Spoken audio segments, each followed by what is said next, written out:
Hey everybody, Bret Kinsella here. I am the founder of VoiceBot.ai and Synthedia, and we have the generative AI news rundown for you coming. We've got 2 weeks of news coming up, lots of things with LLMs, OpenAI, fundraising, uh, a lot of myths and rumors to debunk. And to break it all down for me, or with me, I've got Eric Schwartz with me. Hey, Eric.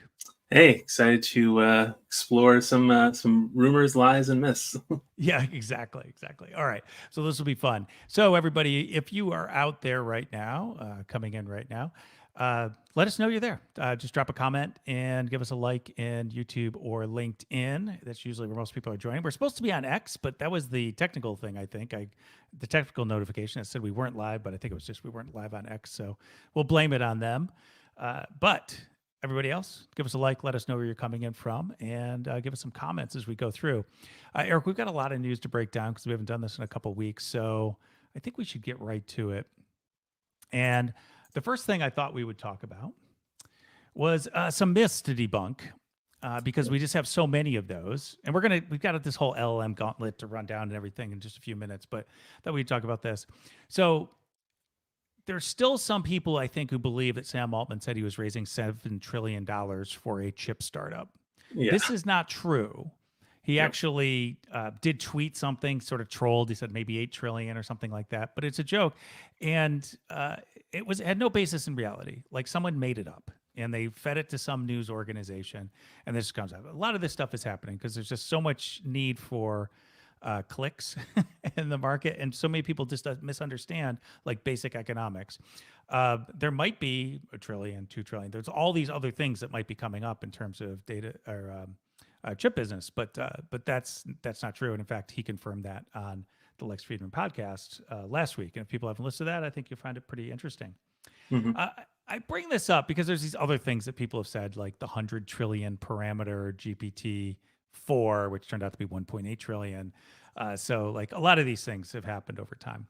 But there's another one, and people have probably heard about Stargate, the $100 billion investment between OpenAI and Microsoft to build the giant supercomputer, which is going to save us all because that's going to ultimately have enough compute that we can have AGI.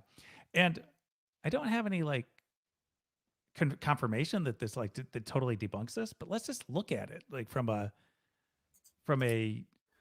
practical Just standpoint. yeah. A data center, like an expensive data center today, costs $1 billion to build. An expensive supercomputer costs $500 million to build. It's not likely that anyone's going to build a $100 billion data center, 100x what we have today. Plus, if they're going to do it, they would probably break it up into $10 billion data centers or $52 billion data centers. This really just doesn't make sense. And like this came out of the information. I feel like sometimes people just need to like do a common sense check. And the people that they get for sources are just happy to be in the information. They also happen to run the data centers, and they have an interest in like blowing things out of proportion. What are your thoughts? Yeah, well, I agree. I think there's two parts. One is you're absolutely right that there's some motivation behind those rumors for whatever reason, attention or inflating someone or a company's value. But I think there is like with a lot of rumors and myths, there's a small grain of truth, which is that there is a crazy amount of money getting thrown around for big data centers. That was in not at 7 trillion or whatever amount, but in the billions was what Inflection AI was raising, built around based on the idea of building that. And even then, what actually happened is that it just ended up being eaten up by Microsoft to pursue similar goals. I mean, it's not the core concept of there's a lot of interest and a lot of money in building these centers is true. It's just that the actual specifics of who and how much are often very far off from reality. Yes, totally true.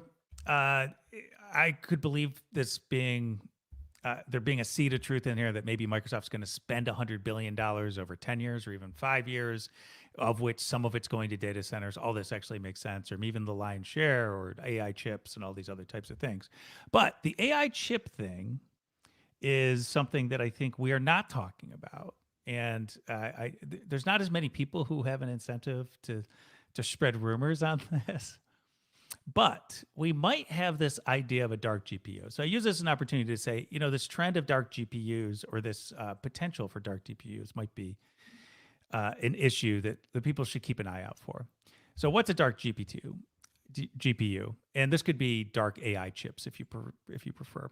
When the internet got built out, there was a lot of fiber optic that was built out to carry all of the traffic that the internet and the web were supposed to bring. And then there was the dot-com bust, and there was a significant pullback in people's estimates. And so basically, they didn't light up the fiber. So it was called dark fiber. And everyone's like, oh, well, this is terrible. Well, it turned out to be a huge asset over the next 10 years because it really significantly reduced the cost of accessing bandwidth to transport data.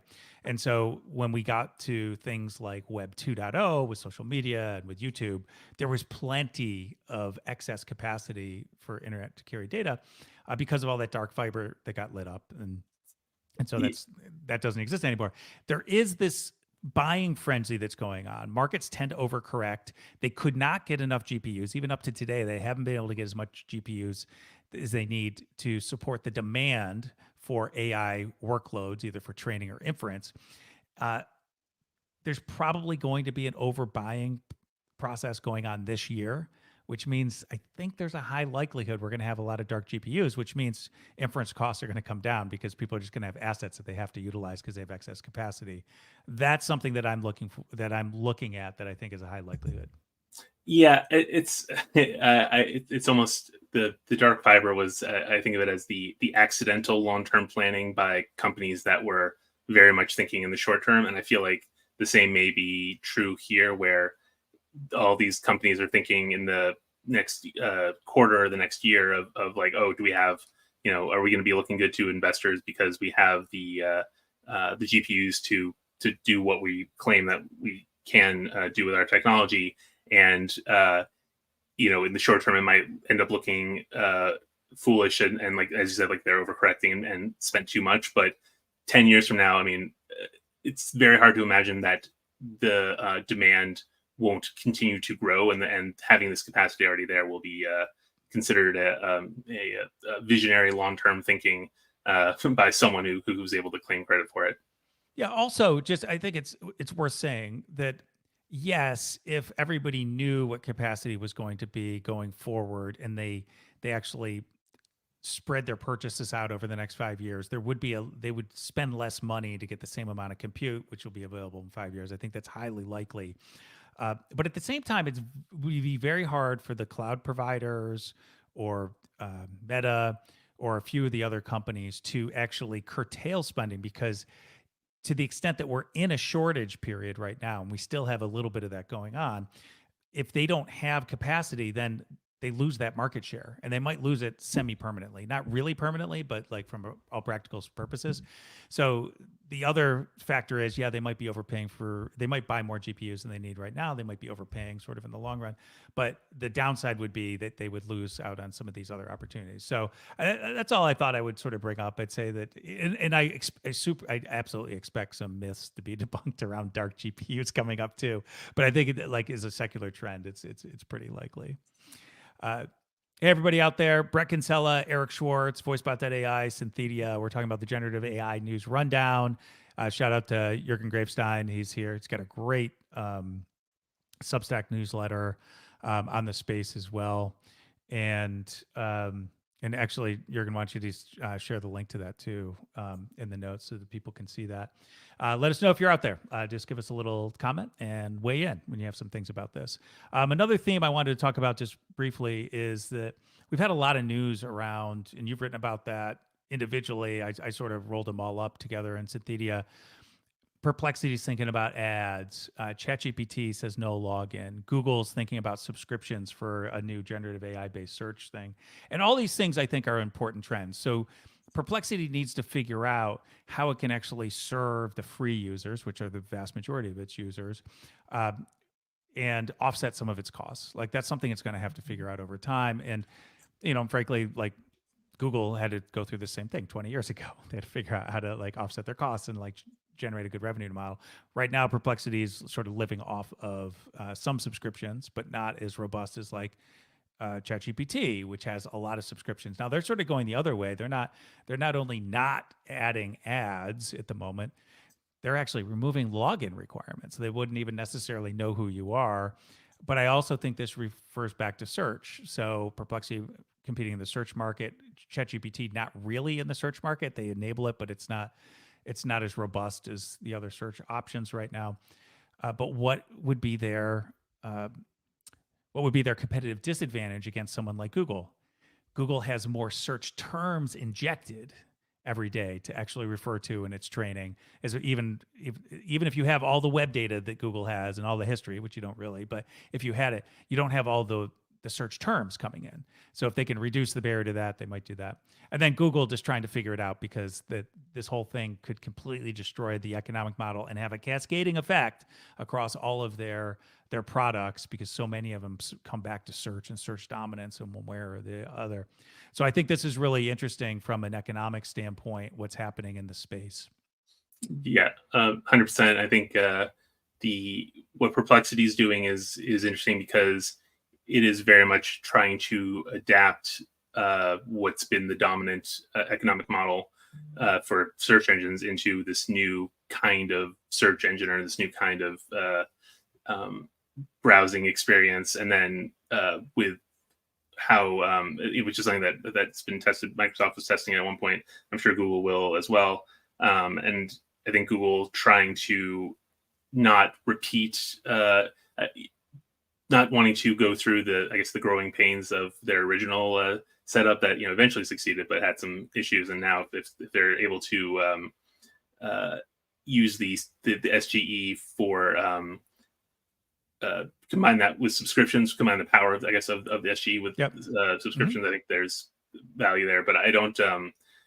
I feel like we're at this point, at least, we're so conditioned to like just ignoring wherever 4 or 5 search results in the search engine, because we know it's all sponsored anyway. I don't know how Perplexity, the people, companies that want to do ads, and the people using looking for stuff at the same time, without just training people to, again, ignore sponsored results automatically.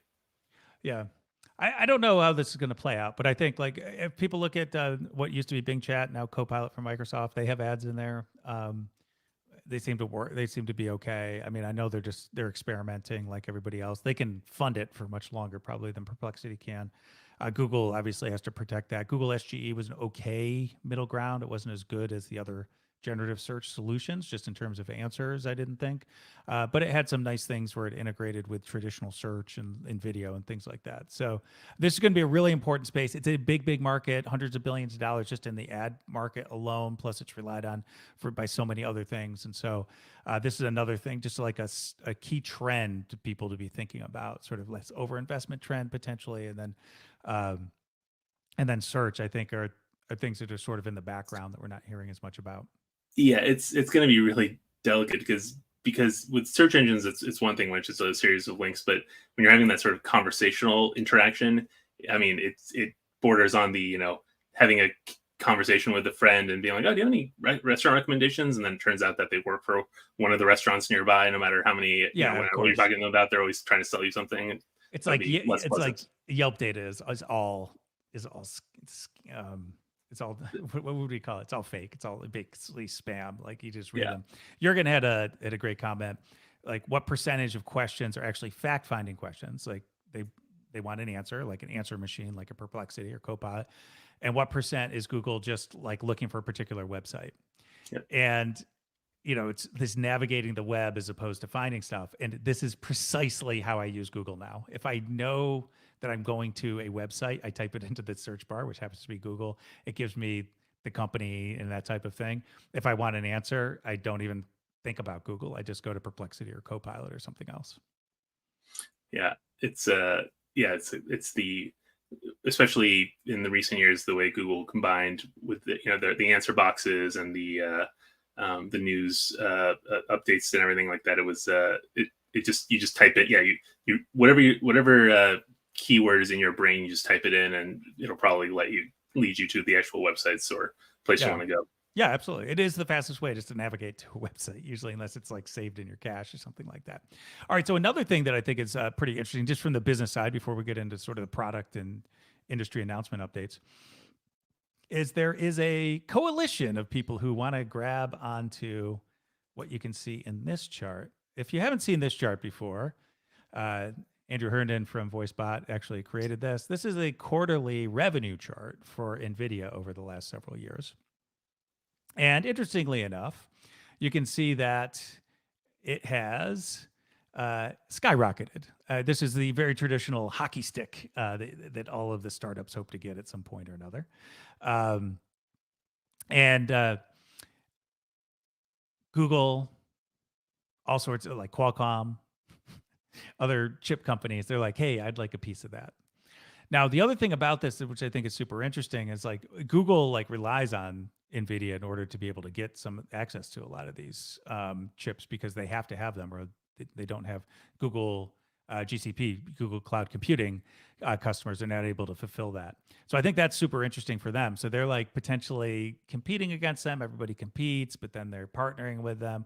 Does that mean they're not going to be able to get as many chips? So this is sort of a long-term solution for them, because for them, it's not as much. They do have a chip product called the TPU. It's not as much competing against NVIDIA. It's about reducing NVIDIA's supplier power. Like they don't like it that NVIDIA sort of controls their fate in a bunch of these markets. So I actually don't think this is going to be super successful. I do think there will be some very credible competitors to NVIDIA coming up.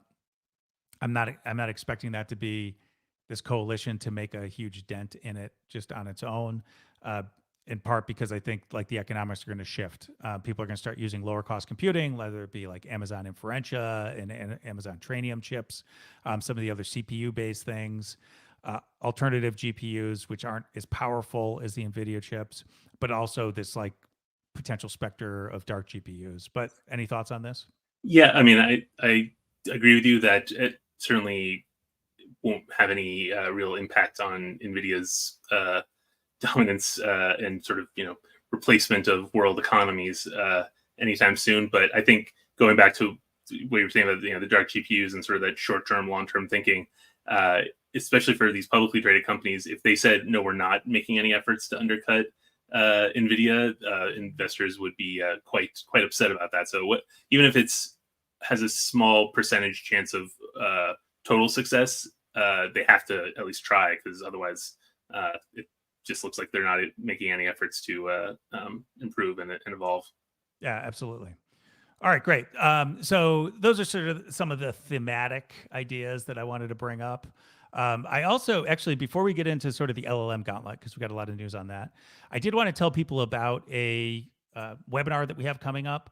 So VoiceBot's hosting this next Wednesday at 12 noon Eastern. It is free, but you must register to attend. We'll also provide, if you can't attend live, you'll get access like immediately afterwards to watch the video replay.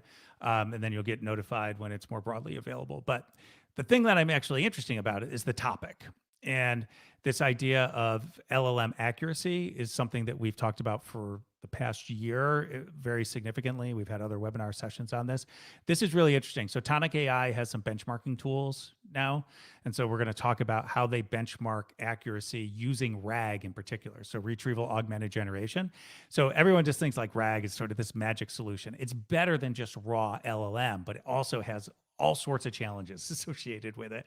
And so as we move towards more accurate, actually more factually correct as opposed to more wrong or higher error rates, RAGs have been a really cool tool. But then there hasn't been a lot of discussion about, okay, when you implement RAG, like how do you implement it right?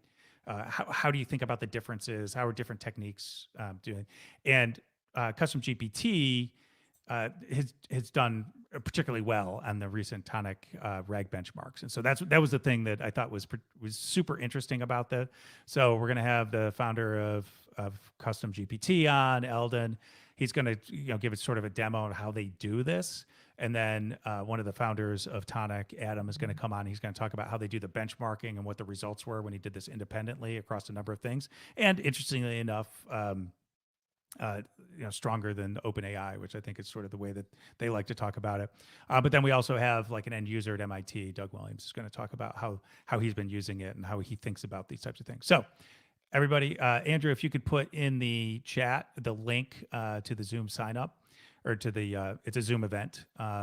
And I mean, there's going to be a lot of people there. You'll be able to ask questions in real time and all these other types of things. So I hope some of you can join us. Okay, great. So Andrew will put that in the comments so everybody can check that out. Next story. Let's do some funding rounds. So you and I have both written about this, but I think you should probably do it. HeyGen. Yes. We were talking about a 60 million on 440 pre, 500 post valuation. That's a significant rise for them from their last funding round. Yeah, it's HeyGen is very much in that. There's obviously been interest and value for generative AI videos, for either text to video or synthetic avatars that mimic either real people or fictional creations. But I think especially the last quarter or so, there's a lot more enterprise companies looking for ways to reduce costs and sort of plan for how to use generative AI just as purely as a efficiency tool, and HeyGen is very much part of that. They, as you write a script, you put the script into the system, and a computer generated avatar will just perform the script for you, either looking like a real person or a custom or like you. Yeah, exactly, like anyone, really. But it's super low cost in terms of how much footage you need, or how much effort you need to put into it, and there's real demand for that kind of thing, whether it's training videos or company policy, not just for training for the employees, but for customer interactions, to give people an idea of what a company does. And yeah, they're not the only ones out there, but $60 million is going to give them a real shot to, if not beat, then at least compete with the companies like Synthesia, Colossian, DID, and so on. It's I think you're going to see a lot more investment dollars flowing toward these kinds of startups. Yeah, I'm sort of 50-50 on it. I think HeyGen's like good technology. They do rely on 11 Labs for the voice clones, which there's other solutions that are coming out, which I think they'll have some alternatives there fairly soon. It is good, like the quality, particularly the 4K quality. That's what most of the demos you'll see are that like 4K quality. If you're doing sort of the lower resolution, not really materially better than some of the others. But if we think about this is like not text to video. This is script to video, essentially. So to these human presenters. And it's really useful. It's useful for the corporate training market. Synthesia has sort of killed it on that front. Colossian's sort of come up as a strong alternative there. Our One has done some really interesting things. I think that HeyGen seems to have hit their mark with like product managers, just doing sort of like talking heads in terms of product overviews, like particularly technology products, training video or product training in that way, as opposed to corporate training. So I think it's particularly interesting. They've moved quickly, and they are doing 20 million annualized. Think of that as about a couple $1 million a month, which when you put it in that way, it's like that amazing. But if you think about it, it's at 500 million, it's about 25 times forward revenue. Yep. So it's not cheap, but they sort of hit the mark, and I think they are going to be a key player. I'm not sure how quickly they can grow into that. Valuation. And it was the annualized revenue last year was $1 million. So it's definitely has grown just in 20x is that's a good year. Yeah, 20x good. And it's also just that as these companies they're not really trapped in the sort of uncanny valley. The videos don't give you like a weird feeling to watch them. They feel it's not that it's they're good. Pretty clear that they're not real humans speaking, but it doesn't have that sense of unreality that can make these kinds of that makes this technology I not so think good. like, yeah, I think like Hour One did a really good job with this. HeyGen's done a good job with this, sort of moving beyond the uncanny valley.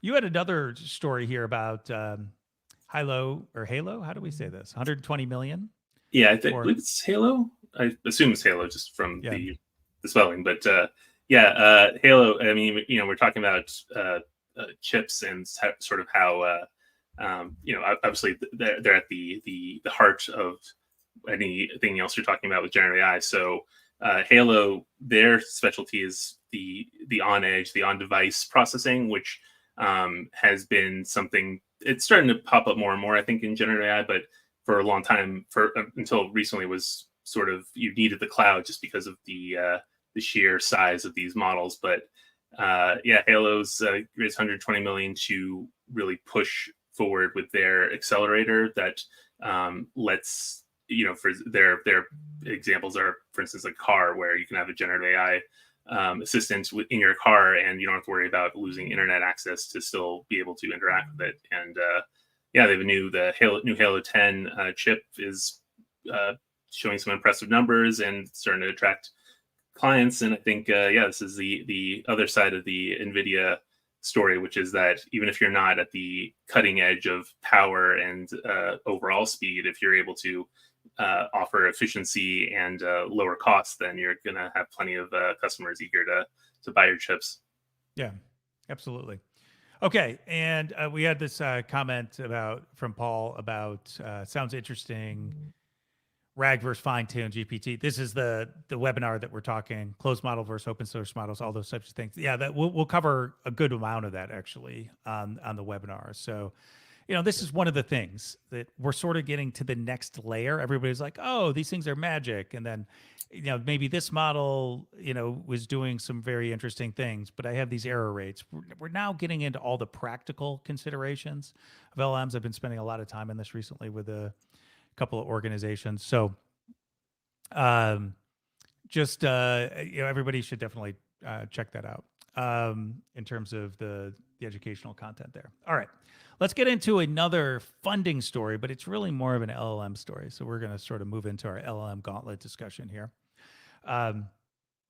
We have Amazon completed its $4 billion investment in Anthropic. And you're like, didn't Amazon already invest $4 billion? Well, they announced this in September. It was up to $4 billion. They put a $1.25 billion, I think, in initially, and they basically just said, "Yep, we're just going to close that out to make it up to $4 billion."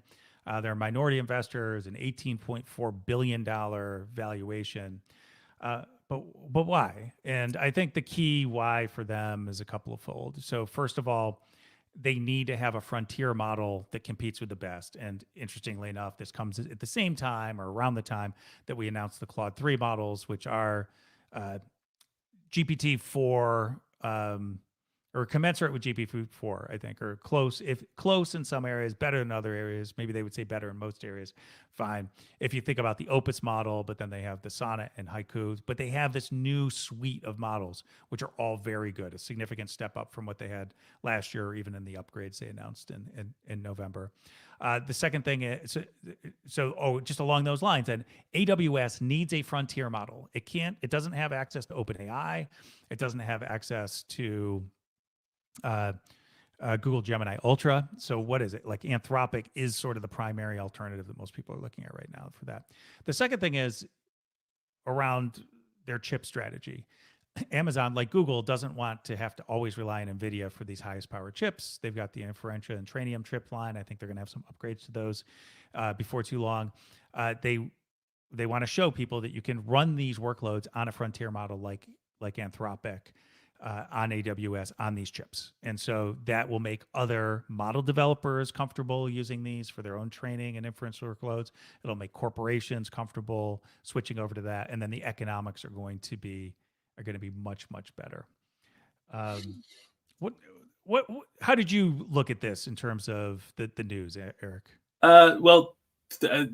Everything you said is definitely true. You were prescient about how Anthropic's success and showing its success with its models was going to be a win for AWS, for Amazon Bedrock, and that's definitely true. And it's just, the Anthropic's arc, I guess, over the last year has been a lot of announcing cloud partnerships. They announced back in November a big deal with Google Cloud to use Google Cloud's TPUs, and then even after having previously made their deal with Amazon, I feel like Anthropic was being courted pretty heavily, just because of what it brought to the table, and Amazon seems to have scored the major win there. And I think with how well the Claude 3 is performing, it's only surprising that it took this long for Amazon to conclude that they should put the rest of they should take the option and give more money to invest more money in Anthropic. It also almost feels has shades of what I was saying earlier about Microsoft eating inflection by first investing a lot of money in it and then sort of piecemeal absorbing it. I'm not saying that's necessarily where Anthropic will go. Anthropic has some more stability than inflection did, but I think it does feel like if it's not it feels like Amazon wants to make sure that Anthropic's under their umbrella as much as possible, even if they're not necessarily in the same house anymore at the moment. Yeah, and one more thing too. I think like one of the things AWS would be concerned about is Google trying to acquire Anthropic and taking that away from them. And so the more money they put in, the harder it is for Google to potentially to do that. Now, there was some other news that you wrote about which I think is like interesting news for Anthropic, but Claude 3 models are being used at Financial Times. Yeah. The sort of how is news media dealing with generative AI is its own major story. But the Financial Times, one of the most respected and I guess long-standing newspapers in the world, is turning to them for turning to Anthropic to basically process. It has over a century's worth of news stories and financial stories, and they now have a chatbot where you can actually ask for information based on what's in those archives and get the sort of conversational response and contextual answers that you would want from a generative AI chatbot, but with the Financial Times archives behind it, which for a certain class of people who regularly read Financial Times, they'll probably be very enticing to make them actually go beyond looking at a headline in that paper and actually see what else the Financial Times has to offer in terms of long-term information. Yeah, and I think this is sort of the flip side of what OpenAI has been doing. They've been partnering with news organizations. Now we saw like Cohere do the deal with Gannett last year, but there's a couple of things going on. So first of all, for the news media organization that had all that content, this is a great use case to surface the information more effectively for the users. It's a good win for Anthropic. Anthropic also gets a really nice source of data to work with, which whether it's used in training data going forward or whatever it might be, or they just are able to observe the queries that go in, all those types of things will help, because one of the things they know is that's highly curated data. And so they can actually score it differently and then think about sort of the next round of quality improvements. We're seeing a big architecture push right now. Data curation is sort of the next thing on the horizon. It's like we had more data, we had more parameters, and we had more data. Now we have new architectures, and we're going to have better curated data, I think is the next one. But let's stay in that theme of LLMs. Grok. Okay, so we had a couple Grok stories. So a couple weeks ago, we talked about how Grok 1 became truly open source and Apache 2 license. Now Grok 1.5 comes out. This is not open source, not the open source version yet, but really pretty good. I mean, the numbers like show in here. Like, try to zoom in a little bit on this for everybody so that you can see it. But if you think about this idea that Grok 1.5 is materially better, it's like double twice as good as Grok 1 in terms of math, which actually wasn't too bad in for sort of the type of model that was. For coding, much, significantly better. MMLU, which is a broad, like a general question answering type of concept, much better. So I think like those are all very good. We're seeing improvement, but it also is looking good compared to things like other open source models, Mistral, and even GPT-4, GPT 3.5. And we're sort of getting into this thing, which I like to talk about, which is the good enough model concept. And GPT 3.5 is good enough for a lot of companies. It would be better if they could use 4, but 4 is 15 to 20 times more expensive, depending on your input and output token ratio. So 3.5 is good enough for most of those applications. And so if you're thinking about this good enough threshold, you don't have to be as good as Claude 3 Opus or GPT-4. You can just be as good as GPT 3.5 or maybe even a little better than that. And all of a sudden you've got a really strong value proposition. Yeah. If you're almost as good, but a lot cheaper, that's people will buy that. Yeah, a lot cheaper and like control, right? Which is that other thing that like I think is super important for everybody. Like just thinking about like what do I control and what do I not. And I should show everybody like the cool artwork that you did for this. I want X, rock and roll all night. Yeah, the X logo, I want to rock and roll all night. Yeah, I was very proud of coming up with that slogan, and then the image generator did a great job putting it to. What did you make that in? Which image generator? That was Dali. Yeah. So Dali, geez, I can never get Dali to do that well with text. But I'm gonna have to work on you with your techniques. Okay, so Grok comes out. They've got the open source model. They've got the new proprietary model that's going to come into the Grok Assistant soon. They say. I think it's not there yet. But it just shows that XAI in less than a year has made a lot of progress. If you've got the right people, and there's so much information out there about what works and what doesn't, because everybody's publishing all these papers, you can just move much faster. And I think that Grok is really setting itself up for potentially, or X.AI is setting itself up for being a big player in this space. It's really, really interesting. So we'll see how that plays out. AI 21 Labs also came out with something interesting, and I saw some, I don't know, some hints of the Google strategy here. So Google has the proprietary models, and then they brought out a small language model, which was open source, or open, I guess, more accurately. AI 21 does the same thing. So they're known for proprietary models. They've got other things like WordTune and stuff like that, a Grammarly competitor, but very competent, sort of what we would call sort of second tier LLMs out there. But they came out with a new model, and it's open source, but one of the more interesting things too is it has a different technical architecture, the Mamba architecture. Yeah, I find what AI 21 does in general to be interesting. They have almost a lateral thinking approach to how to improve and upgrade their models. And in this case, rather than just saying the same but more powerful, they say, well, we'll use a bit of this and a bit of that, and cleverly meld them together in a way that accomplishes what would otherwise require a lot more power under one type of model. Yeah, and it's not just a Mamba model, which you guys can read about in Synthedia if you want to like learn a little bit more about that. But it's also a mixture of experts model. Like it's like everybody has to have an MOE model these days, so that's a trend we can see from an architectural standpoint. But one of the key things they talk about with Mamba is actually as the context window goes up, it can process far more tokens per second than things like Mistral and Llama, the other open source models that it compares itself against. And that becomes really important. In fact, there's a really good talk by Andrew Ng, about sort of where things could head architecturally. Andrew Ng, one of the founders of Google Brain, he founded Coursera. People probably know a little bit about him, fairly outspoken in this space.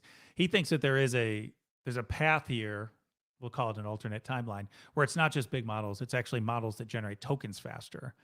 Because a lot of times actually just generating more tokens and then being able to throw them away and find the right tokens that like work for you might be the most efficient way to do that. And that's really what they're working on. So AI 21, very interesting that they brought this out. They can run these on smaller chips as well because of the Mamba option. And then I talked about the straddle strategy that they have, where they've got an application with WordTune, which is like a writing assistant. They also have the proprietary models with APIs, and some of those are tuned specifically around use cases already. And then they have now some open source models. And so it looks most like Google's trying to do, sort of hit all those markets as well. Let's see. So the other thing I thought was super interesting was Databricks.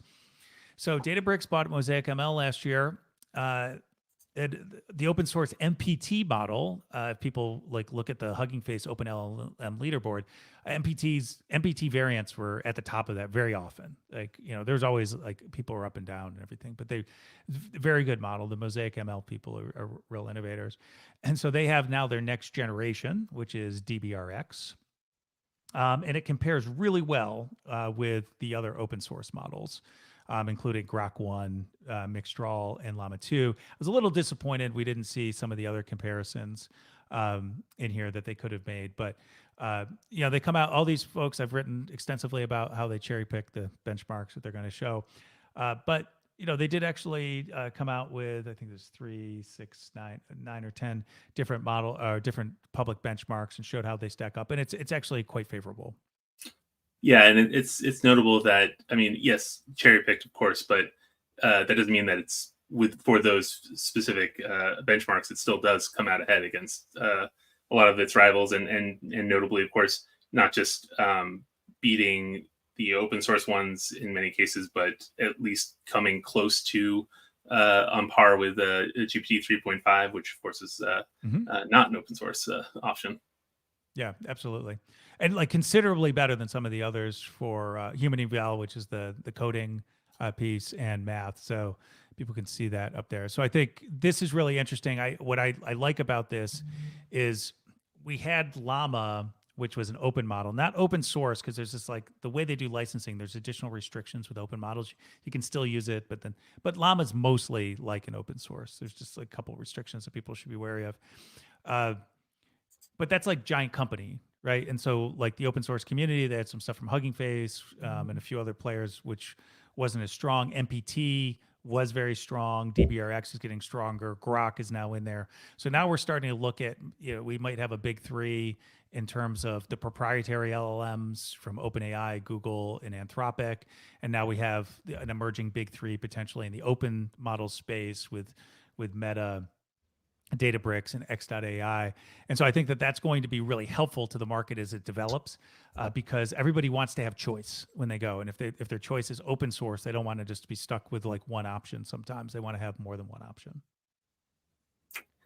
Yeah, I think, and I think Databricks having its own history as serving companies just for data storage and retrieval is going to help them continue to thrive, I guess, within the sector they've already had success in.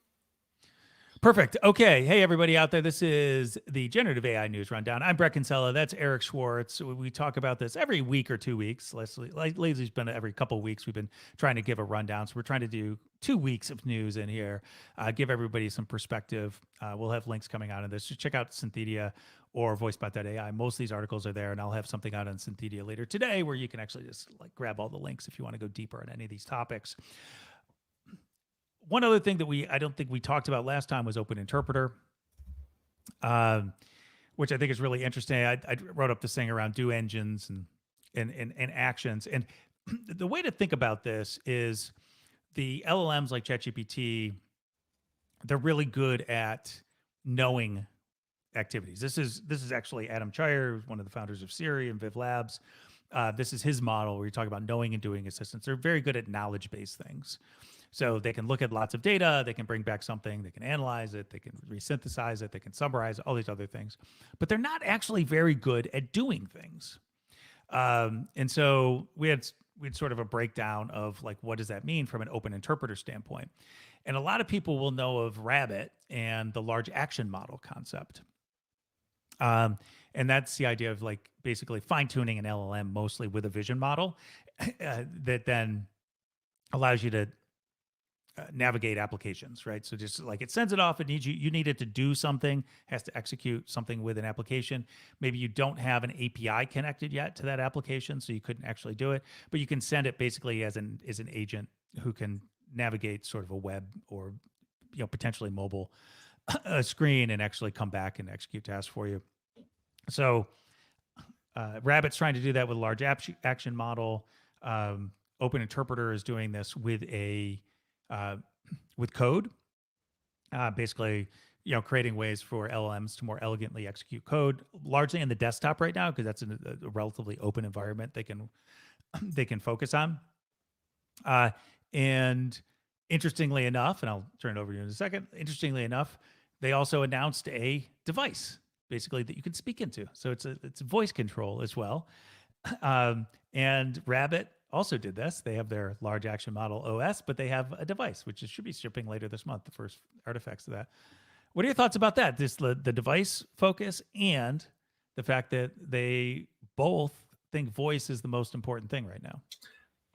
I think, well, I guess I'm not surprised. I'm not surprised by either. I think devices were always going to be an area that saw interest, and I think people understand that once you're able to carry around these LLMs in some form, whether it's in an app or through a specific device, suddenly the flexibility and the way these models can adapt to circumstance, and especially if they're fine-tuned for a certain, in this case, like consumer lifestyle environment, then you see a lot of demand. And I think the voice part is just obvious.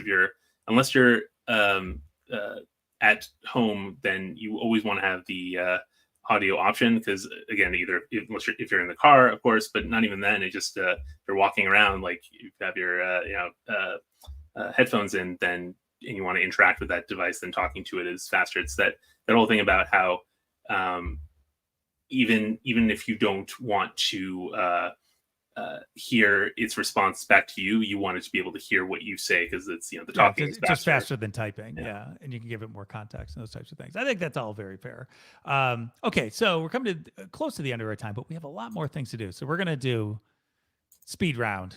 Eric, related to this set of stories, you wrote about OpenAI hints at Alexa and Siri rival with new voice engine trademark filing. Tell me about that. Yes, and this actually had the later update that I didn't even get a chance to hit at, but OpenAI has been pushing into the voice space, as we talked about. They trademarked this voice engine idea, and then they have begun piloting it with some of their enterprise clients. That essentially is, hey, here's ChatGPT as a voice assistant, fine-tuned for your business, and recreating Cortana, but in a way that people may actually want to use, I guess, in some sense.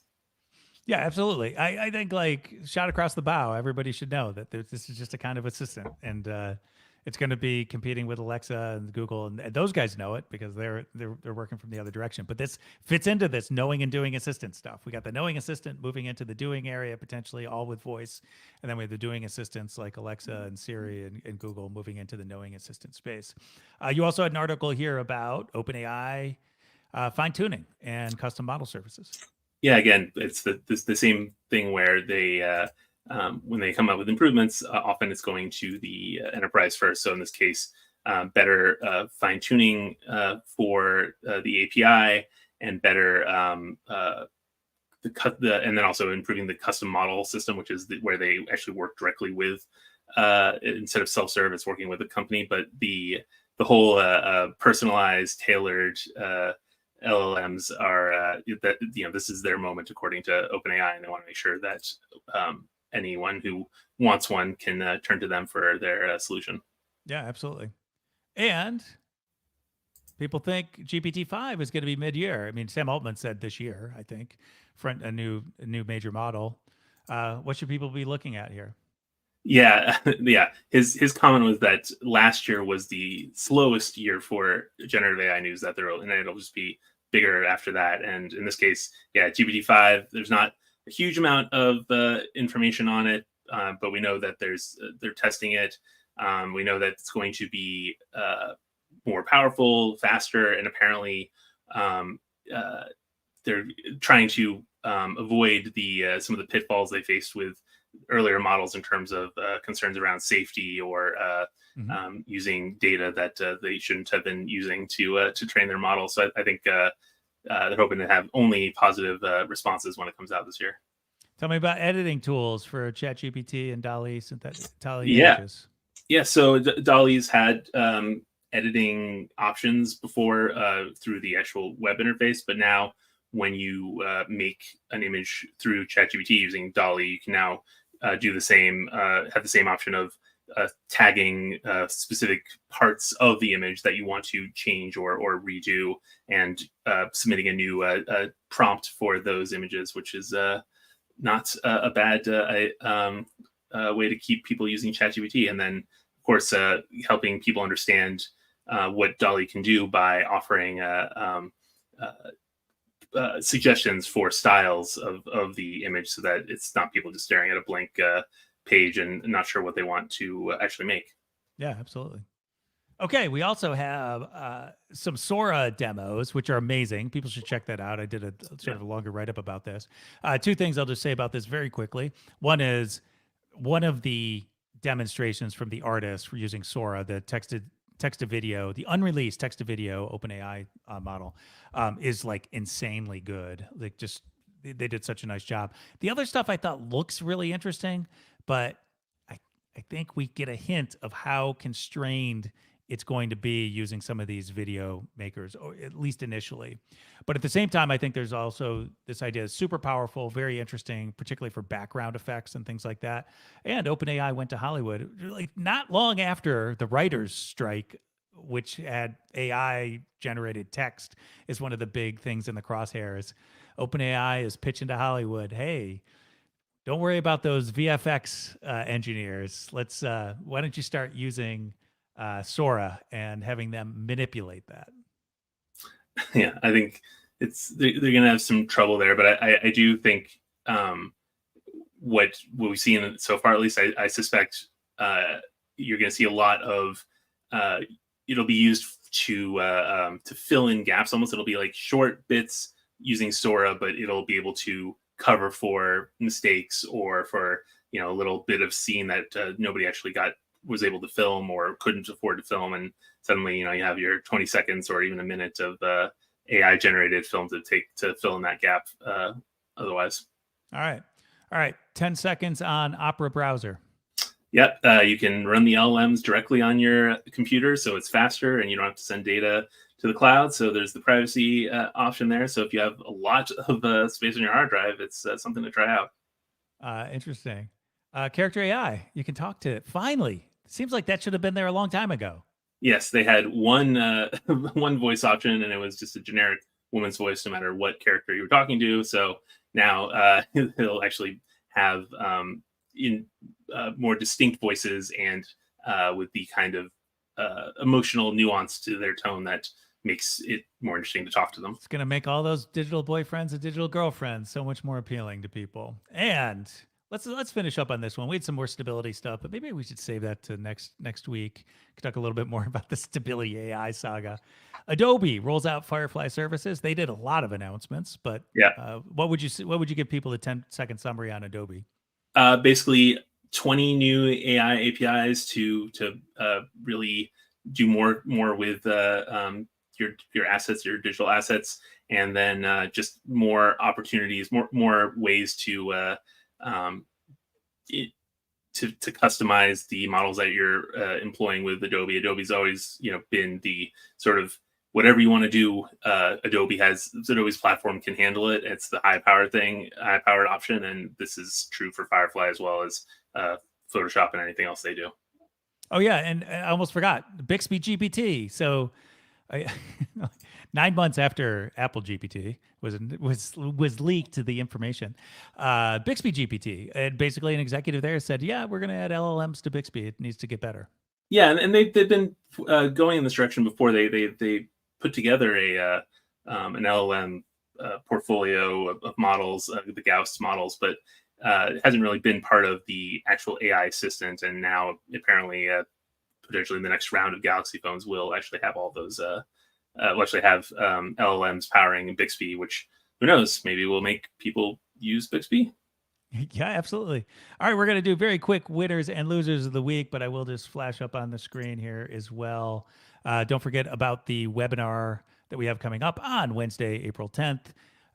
Custom GPT, Tonic AI, RAG benchmark, making basically these internal employee-facing or enterprise assistants more accurate and benchmarking it. We have MAT is going to talk about that as well, so that'll be pretty cool. People should do that in the comments. We have a link for that. Or you can just find it. Just go to my LinkedIn. Go to Eric's LinkedIn. We'll have it all available for people to be able to find that. All right, Eric. Why don't we do a winner of the week? I'm going to say people who want to use generative AI but are leery of either sending their information or of having to create accounts between the ChatGPT use without login and the Opera on-device LLM and Hailo. Raising money to go in that direction as well. The cloud is becoming less necessary for generative AI tools. All right, I'll go with.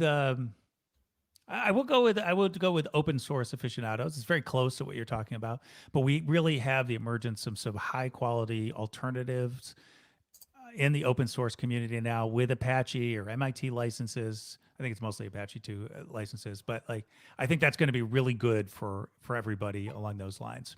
So winners, if you want open source, you're starting to get the tools and the LLMs that you need to be successful. Eric, loser of the week. I think I'm gonna have to say the regulators who are struggling to keep up with AI, because even as they're, I'm sure, doing their best to put together new rules and regulations and guidelines, every week there's a new circumstance or a new piece of technology that's not addressed in the regulations that they now have to scramble to accommodate and address, lest their regulations be out of date by the time they actually come into force. Okay, and I'll say losers. I'll say a lot of the publications, and I won't say that like in Synthesia or VoiceBot hasn't gotten something wrong in the past. We have, but so many of these publications just run with whatever headline, and maybe the real losers are the readers who see these clickbait headlines around these things, $7 trillion and stuff like that, and they think something's actually happening when it's just a bunch of BS, right? And so I hope the good thing that comes out is everybody has like really strong content filters, and that the people who do, when they get it wrong, they go back and update it to give people know, I need to correct that because that was obviously extremely misleading, bad info, whatever.